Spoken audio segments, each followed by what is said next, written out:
CC footage కోసం గుణాని గుడికి పంపిన రోహిణి నిజ స్వరూపం అందరి ముందు బయటపెట్టిన బాలు, రోహిణి చెంప పగలగొట్టిన ప్రభావతి.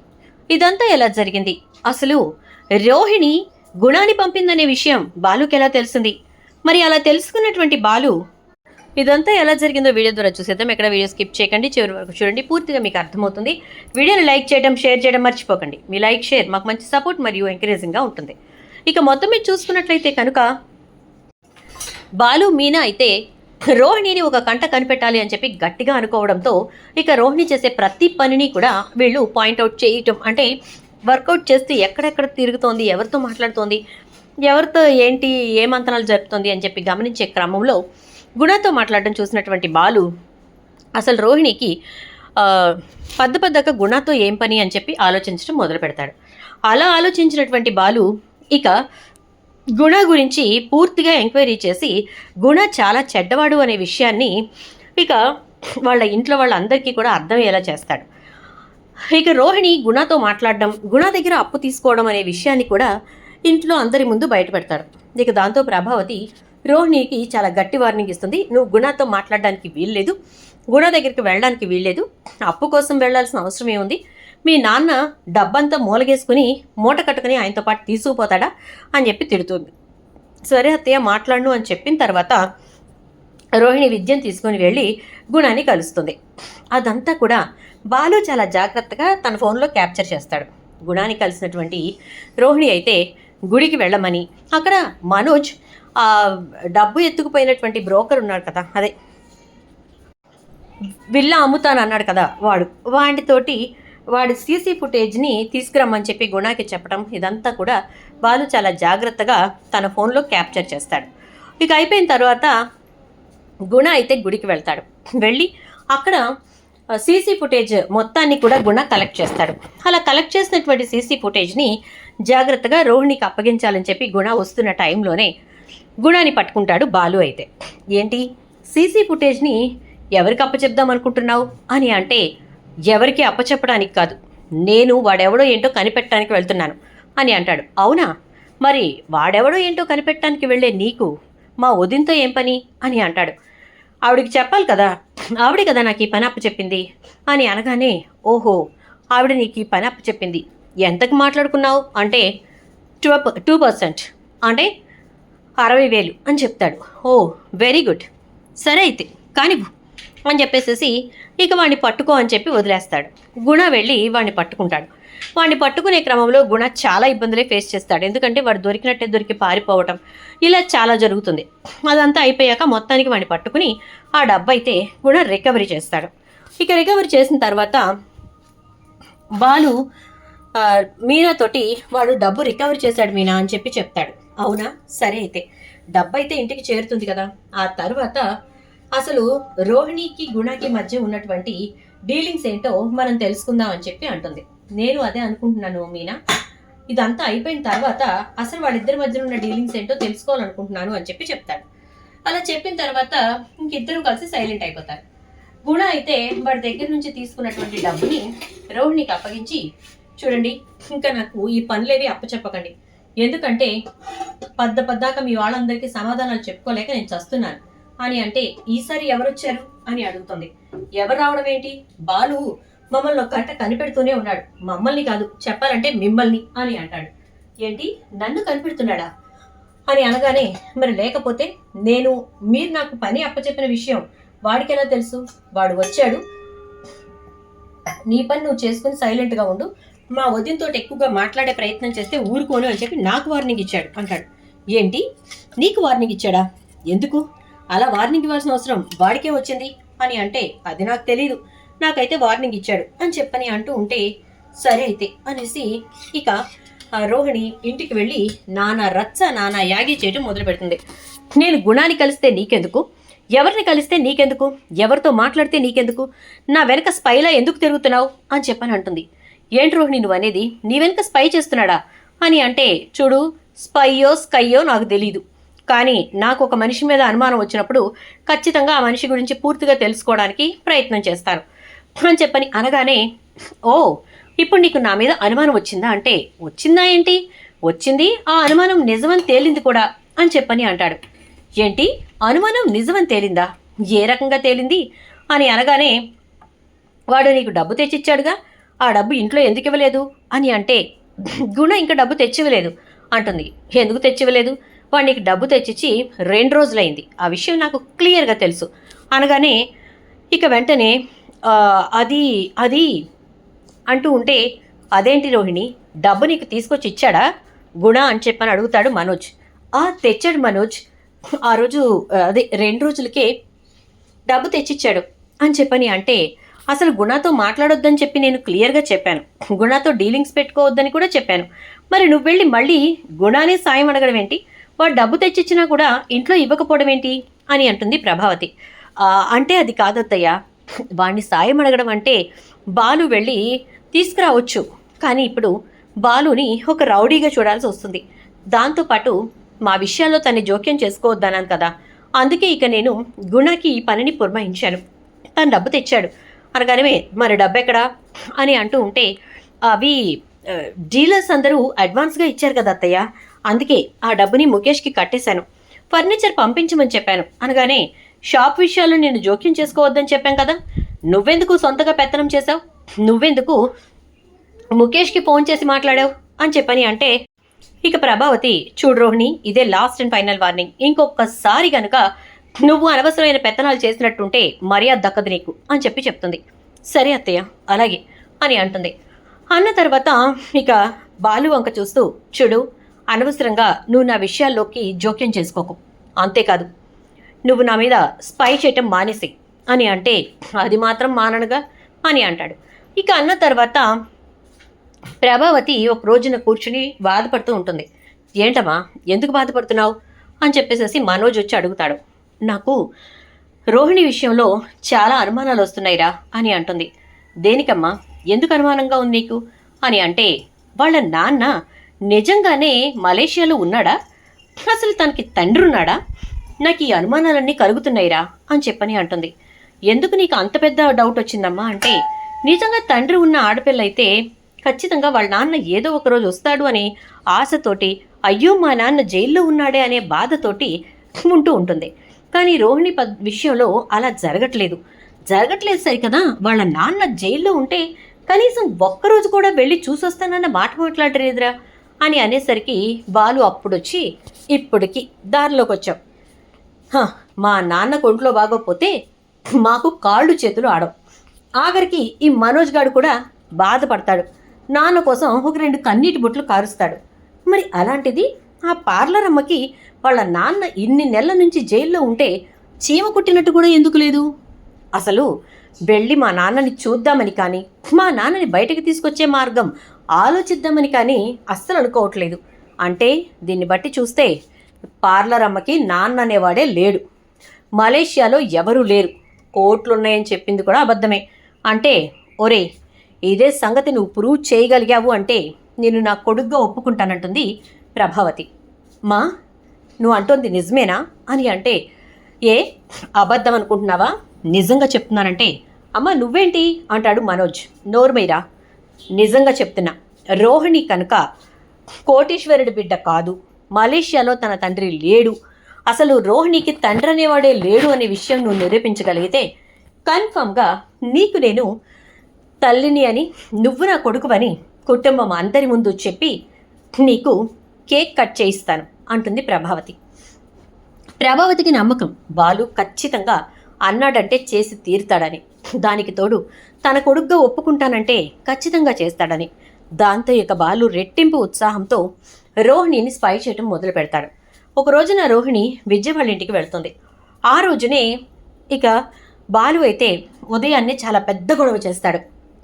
రోహిణితోటి, అర్జెంటుగా మలేషియాకి టికెట్స్ బుక్ చేస్తున్నాను, నువ్వు నేను మీ ఆయన ముగ్గురం కలిసి మలేషియా వెళ్తున్నాం, అక్కడ మీ నాన్నని చూడడానికి అపాయింట్మెంట్ ఫిక్స్ చేసుకుంటున్నాం, వెళ్ళి మీ నాన్నని కలిసి వస్తున్నాం అని అంటాడు. దాంతో రోహిణి అయితే, అవసరం లేదు బాలు, కొన్ని రోజుల్లో బెయిల్ వచ్చేస్తుందట, మా నాన్నే ఇండియాకు వస్తారు అని చెప్పని అంటుంది. ఈ మాట నీకెవరు చెప్పారు రోహిణి అని చెప్పని అడుగుతుంది ప్రభావతి. అది మలేషియాలో ఉన్న మా నాన్న ఫ్రెండ్స్ చెప్పారు అత్తయ్య, ఫోన్ చేశాను నిన్ననే అని చెప్పని అంటే, ఇక సరే అయితే చూద్దాం అది కూడా అనేసేసి అంటుంది. అలా రోహిణిని రెచ్చగొట్టేసరికి రోహిణి విద్య దగ్గరకు వస్తుంది. రోహిణి విద్య దగ్గరికి ఎప్పుడు వస్తుందా అని ఎదురు చూస్తున్నటువంటి బాలు ఎప్పుడైతే విద్య దగ్గరికి వస్తుందో ఇక వెనకాలే ఫాలో అవుతూ వచ్చి విద్య రోహిణి మాట్లాడుకుంటుందంతా కూడా ఫోన్లో రికార్డ్ చేస్తాడు. ఇక అలా రికార్డ్ చేసిన తర్వాత విద్య రోహిణి మధ్యన చాలా పెద్ద డిస్కషనే నడుస్తుంది. మా అత్తయ్యకే పిచ్చి పట్టింది అనుకుంటే ఇప్పుడు బాలు కూడా పిచ్చి పట్టింది. అసలు బాలు నన్ను ఎంతలా స్పై చేస్తున్నాడో తెలుసా?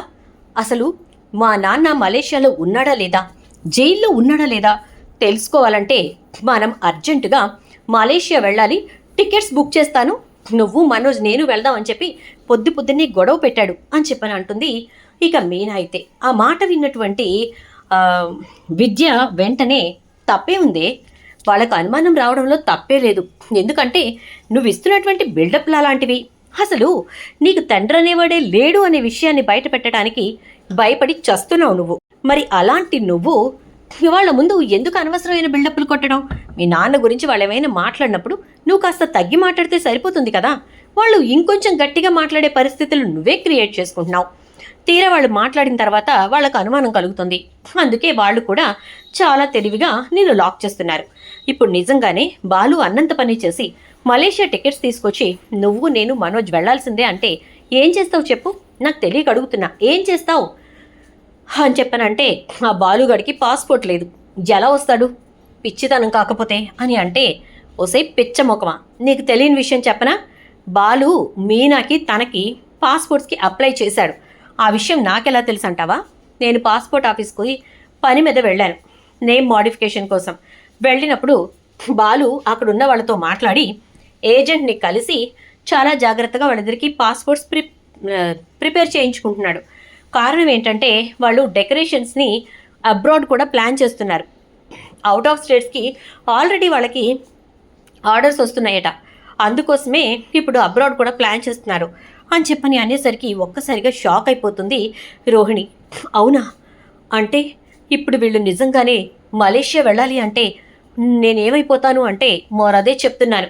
అనవసరంగా మలేషియా గిలేషియా అంటూ ఎక్కువ మాట్లాడకుండా నిదానంగా నీ మొగుడి నీ చెప్పు చేతలోకి తీసుకొచ్చుకున్న తర్వాత మనోజ్కి అసలు నాకు ఆస్తిపాస్తులు ఏమీ లేవు, నాకు తండ్రే లేడు, నాకున్నది ఒక తల్లి సుగుణమ్మ, ఇంకా నాకు ఒక కొడుకున్నాడు, ముందే పెళ్ళయింది, ఆ కొడుకు పేరు చింటూ, వాళ్ళిద్దరినీ ఇక్కడికే తీసుకొచ్చి పెట్టుకున్నాను, స్కూల్లో జాయిన్ చేశాను, ఆ స్కూల్ ఎవరిదో కాదు మీ నాన్న ఉద్యోగం చేస్తున్న స్కూలు అని చెప్పి మొత్తం వివరంగా మనోజ్కి చెప్పు.